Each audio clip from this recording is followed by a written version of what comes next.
afternoon. My name is Matt McBride and I'm a security analyst here at Bulletproof Solutions. I'm here today to show you a basic demonstration using the standalone experience of Microsoft Security Copilot. Okay, so to start, what we're going to do is we're going to grab an incident from Defender, and in this case we're grabbing a multi-stage incident involving execution and discovery on multiple endpoints. And the incident ID is 45893. So what we're going to do is we're going to grab that incident ID, we're going to go over to our Copilot, and we're going to tell Copilot to tell me about incident 45893. Now what this is going to do is it's going to bring up all the information from incident 45893 from Defender, and it's going to populate all the information into this little window here. After Copilot has processed our request, we can now see all the alerts associated with incident 45893. So what we have here is we have a few suspicious file alerts, we have an anomaly detected in the ASAP registry alert, as well as a suspicious service launch alert.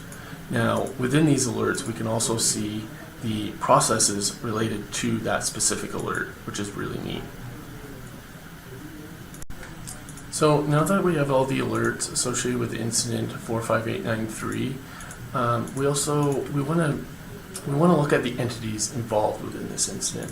Now you can see a lot of the entities are within each of these alerts, which is fine, but however, there's an easier way to look at these entities and to see exactly what they are. Now we can do this by simply typing, can you elaborate more on the entities involved? And now what Copilot's going to do, it's going to grab all the entities related to this incident, and it's going to display everything here, and it's going to show us what the entity is and any relevant information regarding that specific entity. So as you can see here, Copilot has finished processing our request involving the entities. So we have a test server entity, test machine 6, we have a system user account, all the suspicious files, as well as the meter techniques. So now that Copilot has shown us all the entities involved in incident 45893, we now want to see which entities involved in this incident are considered suspicious. So what we can do here is we can ask Copilot, what is suspicious about the entities involved? Now what's going to happen is Copilot's going to determine which entities are suspicious, and it's going to let us know why.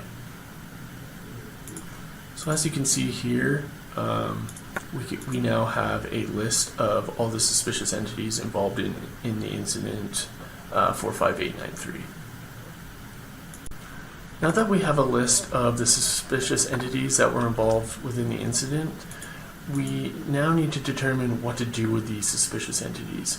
Now, we can do this by simply just asking Copilot, can you provide recommendations based on the suspicious entities? So now that Copilot has finished our request, Copilot has now gave us a list of 5 recommendations that we can follow in order to remediate this incident.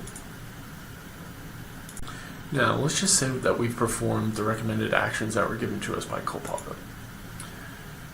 My manager now wants me to create a report that shows the incident classification, findings, and recommendations regarding incident 45893.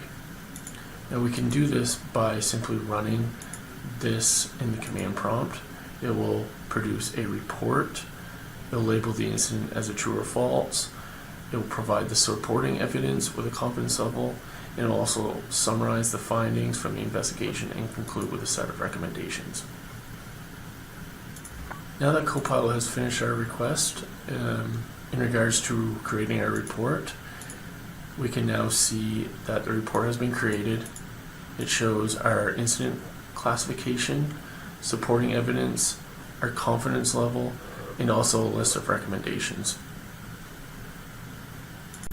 So another cool thing about Copilot is that you can pin individual prompts to the pin board, which you can see here.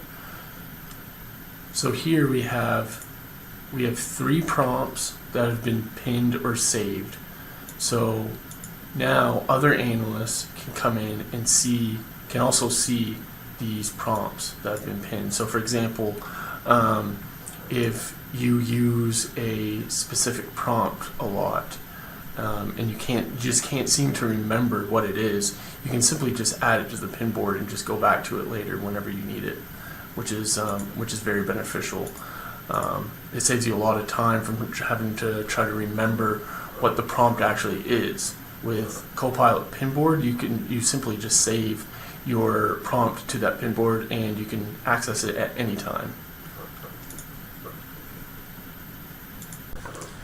So now I just want to show you a little demo on how PromptBooks works. Now PromptBooks is essentially just a collection of different prompts that's just put into one. Now to do this, we're just going to do star and we're going to select a pre-built prompt book. And the one that we're going to select is Microsoft 365 Defender Incident Investigation. So we're going to click on that and it's going to tell us to enter in a Defender incident ID. Now the incident that we're going to be using is the incident that we used before. So 𝗦𝗽𝗲𝗀𝗻𝗃, I'm going to press enter. Now essentially what this is going to do, it's going to be running all of these prompts that are in the Microsoft 365 Defender Incident Investigation prompt book. So these are all the different prompts that are within that prompt book. So these are all going to be run against the incident ID 𝗦𝗽𝗲𝗀𝗃, which is a Defender alert.